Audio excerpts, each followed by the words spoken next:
Welcome back, everybody. In this video, we're starting section 9.3, which is about two dependent samples, matched pairs. We saw in section 9.2 that we could look at the means for two different populations, but it was independent samples. Here, they're going to be dependent samples or matched pairs.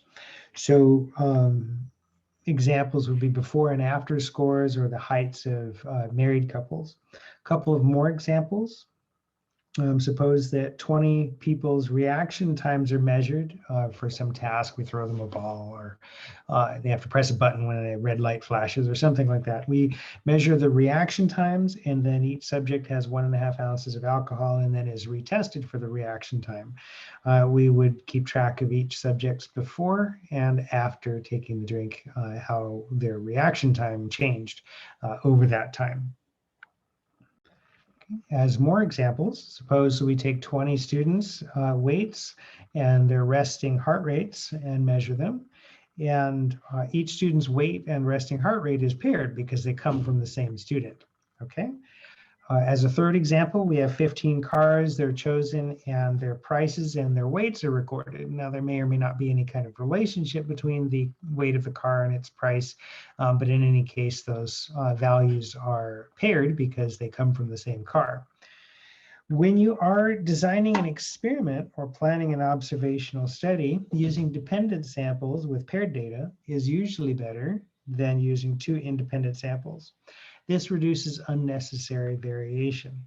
Here's some examples. Suppose that we've designed a program that will improve SAT scores, or we hope will improve SAT scores. And so we want to test that to see if it actually is effective or not. So two different scenarios. Suppose that we have 100 people take the SAT and then do the training and then retake the SAT. In the second case, we have 100 people who have completed the who have completed the training take the SAT, and then 100 other people who haven't completed the training take the SAT. All right, so between the two, the first one would be more reliable because it's the same individual, and we'd expect people who tend to score high due to innate ability or just background knowledge or whatever to perform well both times, and people who don't have as much innate ability or don't have as good a preparation necessarily would do poorly both times. So they're paired, that people's scores are paired based on the first take and the second take, but it's the same individual. In the second case, it's 100 people who've taken the training and then 100 other people who haven't completed the training. So what if out of the people who completed the training, you've got 10 of them have really high IQ or are really high achievers or something that affects their scores that the other people who haven't completed the training don't have. In that way, it would be harder to tell if the training itself was effective or if there was some other factor. In a way, then, it's better in the first case to have the same individuals. That way you can eliminate that possibility of getting an especially strong or weak group. Of course, you could say, well, here, the people take the SAT and then they retake the SAT, so maybe they do better just because it's their second time taking the SAT. Well, then it would be the same individuals and all of them are retaking the SAT. If you did want to try to confirm whether any kind of improvement was due to the training or whether it was just the second take at the SAT, then you would want to have a second group, another 100 people, let's say, who don't take the training, but they do take the SAT twice. In that way, you could measure whether that difference in score was due to the training or due to simply having taken the test twice. Sometimes just doing something twice yields a better result. All right, so here's what we're working on in this section. We'll be using the differences from two dependent samples, matched pairs, to test a claim about the mean of the population of all such differences. So we'll basically be subtracting before and after values, let's say, and calculating their means and testing some sort of hypothesis about those mean differences. Two, we can use the differences from two dependent samples, again, matched pairs, to construct a confidence interval estimate for the mean of the population of all such differences. So again, basically, this is a lot like what we were doing in the last section, but of course, the big difference is that instead of having two independent samples, we now have two dependent samples. Okay, so some notation, a formula, and then examples. Okay, so for this section, D, a lowercase d, stands for the individual difference between two values in a single matched pair. So Joe's before score minus his after score, then Alice's before score minus her after score. Each D is a difference between the two members in a matched pair. Mu subscript d is the mean value of all those differences d. So you'd have a bunch of individuals, picture having a bunch of before and after scores. Let's go back to the example with the training, let's say. Hopefully people would do better afterwards. And so let's say after minus before.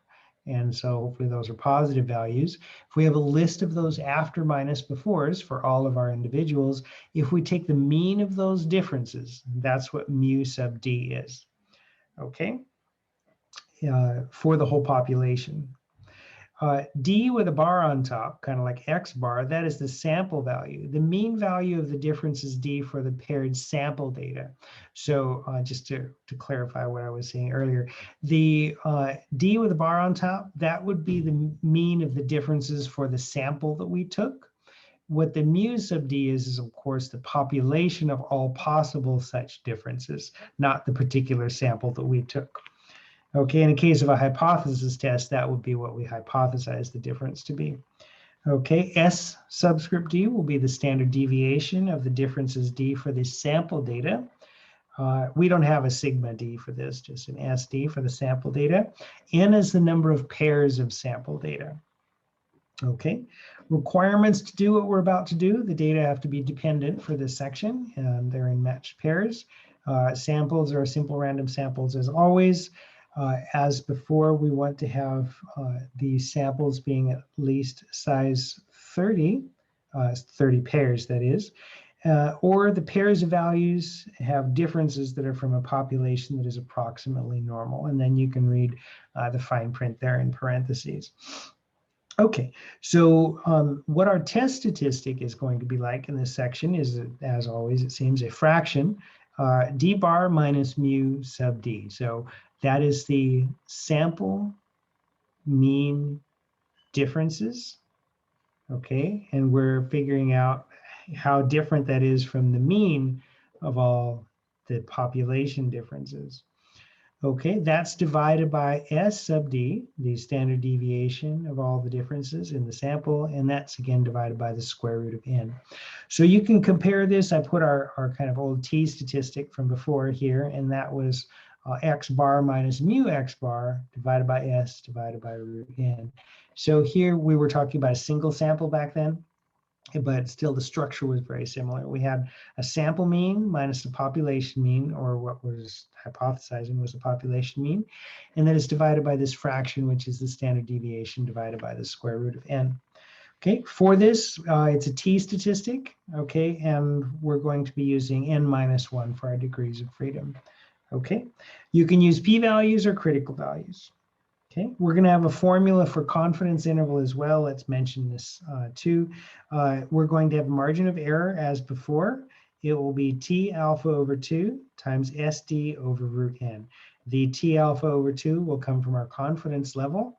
The SD is the same standard deviation, and the square root n that you're seeing here as well is the same as the denominator in the test statistic. Okay. All right, so we would take that and add and subtract that from the mean of those sample differences. Okay, so the best way to see how this goes is through examples. So we'll get to that. So basically the procedures to follow, the shorter version than what you saw on the last page.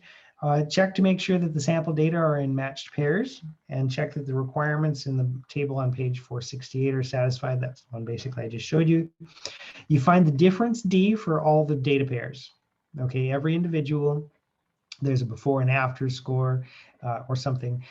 Find their differences and then find the mean of those differences. That's D bar and its standard deviation SD. Then we'll use the basically the t-test procedures that we have had before. All right, so an example comes next. For this, it says a dietitian wishes to see if a person's cholesterol level will change if the diet is supplemented by a certain mineral. 6 subjects were pre-tested, and then the subjects took the supplement for 6 weeks and then retested. The results are shown in this table. At an alpha level of 0.10, we want to conclude or decide if it can be concluded that the cholesterol level will be different following supplementation with this mineral. We're going to assume that the variable is approximately normally distributed because, of course, we don't have 30 pairs here. We only have 6. So we're going to assume that our relevant variable is normally distributed. All right, so probably our first thing that we want to do is write down our hypotheses. So we'll have a null and an alternative. The null hypothesis is that the mean of the differences is going to equal 0. And here, they're not saying higher or lower. I mean, realistically, we'd probably like the cholesterol level to be lower rather than just different. But the way that it's phrased, maybe the mineral raises cholesterol.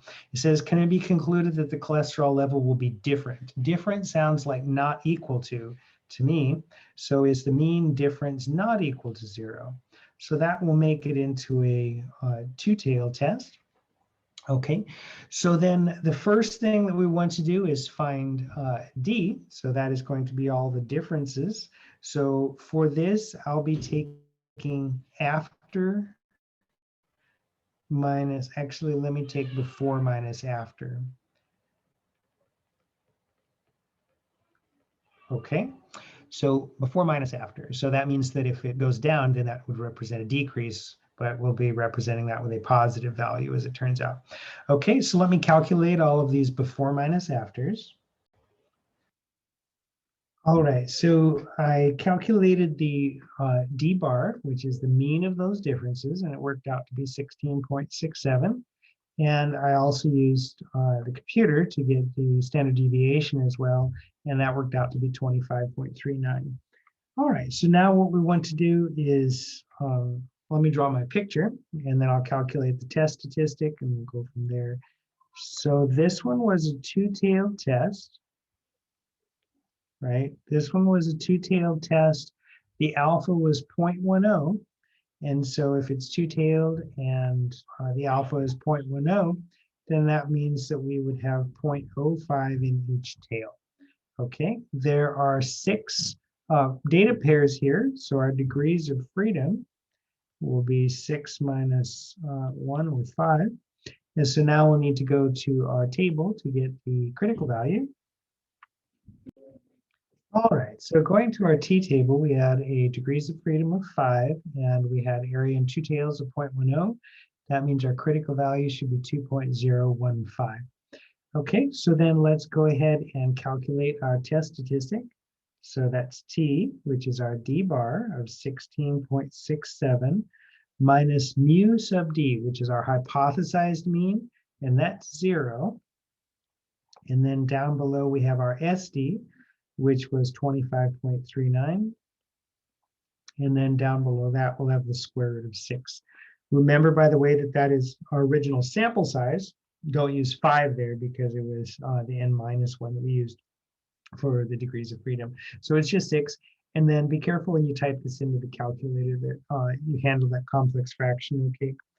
Okay, so 16.67 divided by 25.39 divided by the square root of 6.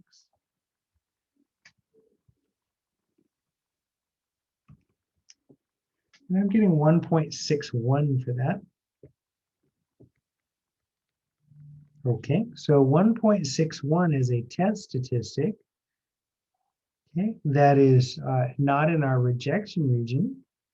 So based on that, we would fail to reject our null hypothesis. And then let me put a nice conclusion there. All right, so we've got a little conclusion in there. And then I do want to mention that on this one, we had done this using the critical value method. I wanted to make note of how you would do the p-value method on this. So again, our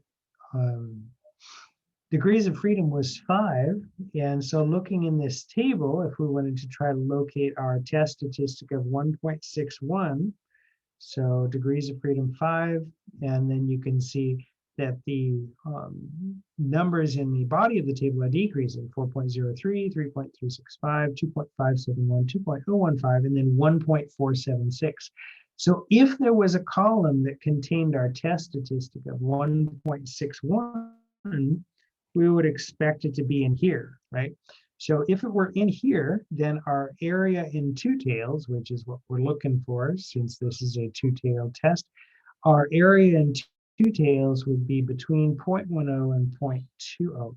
So our p-value is between 0.10 and 0.20. Okay, if you wanted to do a p-value approach to this, and then of course we would come to the same conclusion because our alpha was 0.10, and we were on the other side of that. All right, that takes us to the end of that example. Okay, so taking a look at another example. In the table here, we have gas mileage in miles per gallon of 8 cars, both with and without using a fuel additive. At an alpha of 0.05, we want to know if there's enough evidence to conclude that the fuel additive, did it improve the gas mileage, or is the mileage improved with the usage of that additive? Okay, so what makes this, of course, what makes this paired is that it's the same 6 cars. Okay, we didn't get 6 cars and put the additive in 6 of them, and then 6 other cars and not put the additive in that. So that would make it unpaired, but these are paired. So same 6 cars. All right, so where we're going to start is I'm going to find the differences, and then the standard deviation of the mean, and then standard deviation of those differences. So let me do that. All right, so again, I've used a computer to get the with minus without, those differences between the mileage with the additive and without the additive, and then the mean of those values, and then the standard deviation of those values. So then what I'll do next is I'll put down the hypotheses for our test. I probably could have done that first, but that's okay. And then the null hypothesis is that we think the mean differences can equal 0. Okay. Of course, in my sample, I got a 1.125 for the difference among the sample, but as always, it could be due to chance, and that's what we're here to try to figure out. Okay, and then the alternative, we wanted to know if the additive improved the mileage. So that means that our claim that we're trying to prove is that the miles per gallon with the additive is better or higher than without. So is with minus without would need to be positive. So that means that mu d has to be positive. Make sure that you follow that, okay?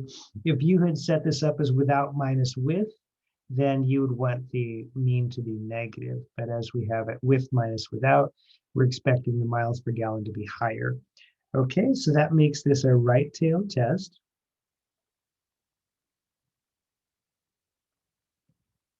Okay, and then our alpha level is 0.05.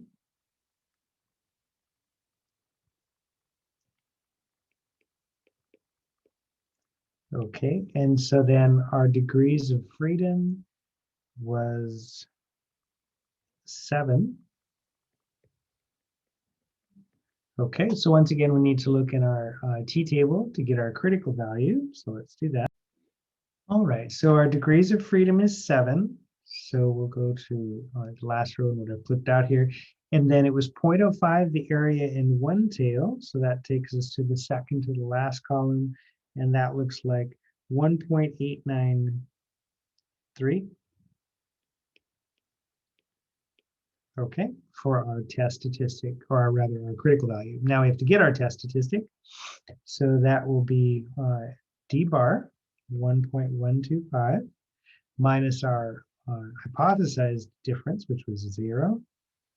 The SD, which we had as 0.871, and that's divided by the square root of our sample size, which is 8. So then let's go ahead and get that.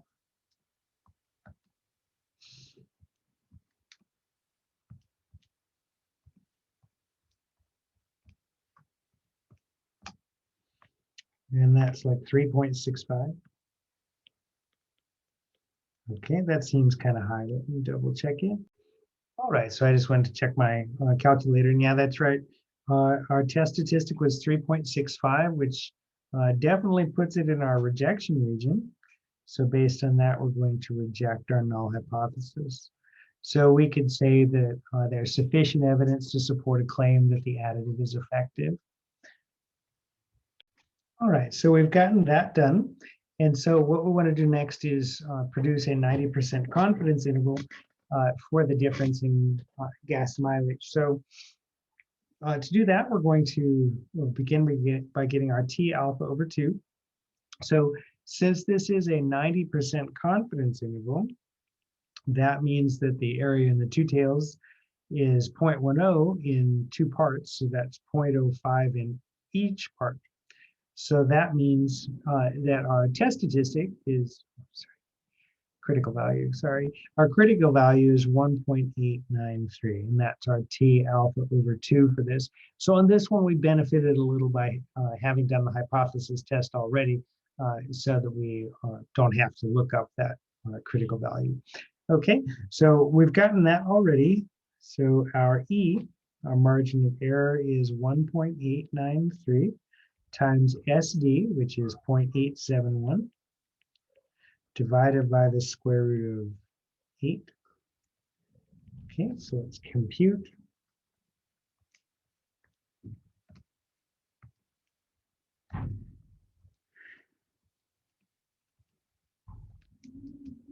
Okay, and I'm getting 0.583. Okay, and so what we're going to do is take and subtract and add that to our D bar to get the ends of our confidence interval. So our D bar was 1.125.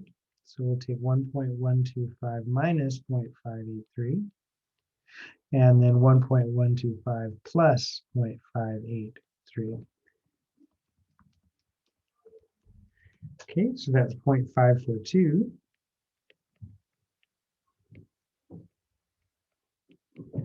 On the one end, and then 1.708 on the other end. So based on this, we can say that we're 90% confident that the mean of all such differences is in this interval, which you'll note is positive. And so if we were going to use the confidence interval to do the hypothesis test, then we come to the same conclusion. All right, so that takes us to the end of this example. I wanted to see next if we could do this using StatCrunch. So let's do that.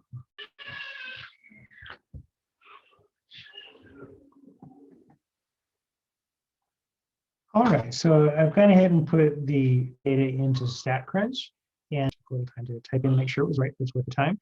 So then what we want to do is under Stat, and then what are we doing? We want T-stats.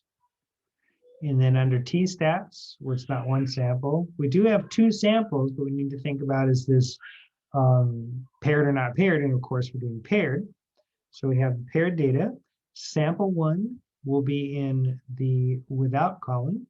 Sample 2 will be in the with column. We're going to skip the where and the group bys. We don't need that. And then we're going to do the hypothesis test first. And our test we had done was that the mean was greater than 0. Okay, and so we wanted, if I'm going to do greater than 0, I need to have it with first and without second, I think. All right, so then we wanted the mean difference to be greater than 0, and then compute. All right, so this is what we get. We got the mean here, standard errors here. The T statistic was 3.65, and then a p-value pretty small, 0.004. All right, so that's how the hypothesis test went. And once again, let me show you how that goes. Stat, we're doing T statistics. 1 sample, 2 sample. This one is paired. We have paired data. And then we're going to select the 2 columns. Make sure that you select the columns correctly according to which way that you have set this up. If you recall from a minute ago, I had it backwards, but I want with minus without. And That's what we did our hypothesis test for. So this time I'm going to do the confidence interval, and we wanted a 90% confidence level. And then let's compute that. Okay, so that confidence interval, 0.541 up to 1.708. Okay, so that's how this plays out using StatCrunch. All right, so we have one more example to do, and then we were all finished. So the story here, it says anorexia nervosa is a serious eating disorder, particularly among young women. The table below shows weights in pounds for 17 anorexic women before and after receiving a family therapy treatment. We are to construct a 95% confidence interval for the mean of the differences in the before and after weights. And then based on this, we want to decide, does family therapy appear to be effective or not? So let's go ahead and do it. So I'm going to start with the hypotheses. So the null hypothesis will be that the mean is 0. That is no difference. And the alternative is we want it to be effective. So if it's going to be effective, then that means that the weight after should be higher than before. That is, that the gain should be positive. And I'm giving us the mean gain and standard deviation. So we want the mu d to be positive. Okay. So it's showing a positive value, a gain in weight rather than loss. All right, so that is our hypotheses. And then let me make a sketch. Okay, this is a right-tailed test. We're doing this at a, well, I should read the directions, sorry. We're doing a confidence interval, right? I started off doing the hypothesis test. Since I started doing the hypothesis test, let me go ahead and do that anyways. Okay. We're going to want a 95% confidence interval eventually. If it's a 95% confidence interval, then that means, well, let me just use this as a 0.05 for our test as well. Okay, so then our degrees of freedom is going to be 16 because there are 17 women in our sample, right? There's 17 women in the sample, so our degrees of freedom is one less. And so once again, we need to appeal to our t-table to find our. All right, so looking in the t-table, we get a critical value of 1.746. So then the only other thing to do is to get our test statistic. So t is our d bar minus mu d over sd over root n. Okay, so then our d bar, this time we were given it, it took us a while to do this by hand, if not, the d bar was 7.26. The hypothesized mean is 0. Our SD is 7.16. And then there were 17 women in the sample, so 17. Okay, so then let's compute.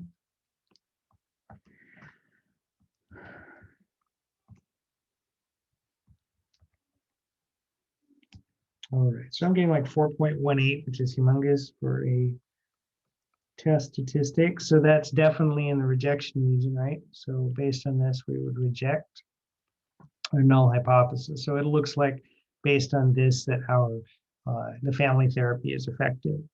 All right, so now let me answer the question that was asked. Sorry about that. We were to do a 95% confidence interval for this mean. So then that means that we need the margin of error, which is T alpha over 2 SD over root n. And we're going to add and subtract this from our D bar. Okay, so here the confidence level was going to be a 95% level. So then we need to get the T alpha over 2 for that.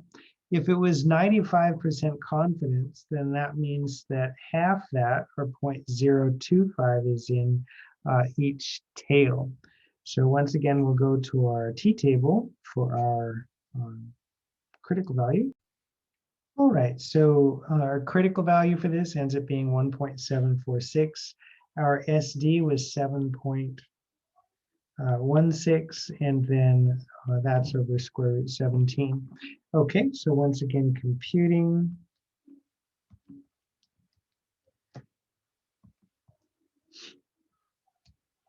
That's like 3.03.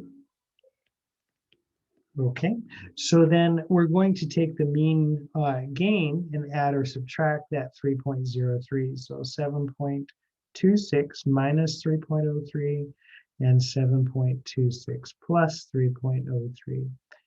Okay, so that will give the two ends of our interval.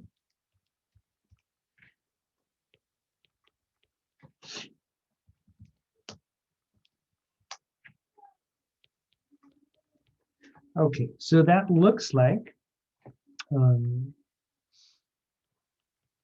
our interval extends from 4.23 up to 10.29. So we are 95% confident that the mean of the population of such differences would be between about 4¼ to about 10¼ pounds, which definitely sounds like the family therapy is effective.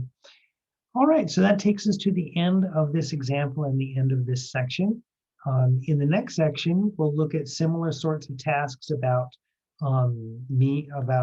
hypothesis tests and confidence intervals, but it'll be instead about variance and standard deviation. So we're going to have another table for that, but the overall tasks of finding a confidence interval and hypothesis test are the same. In the meantime, let me know if you have any questions, and then have a great day.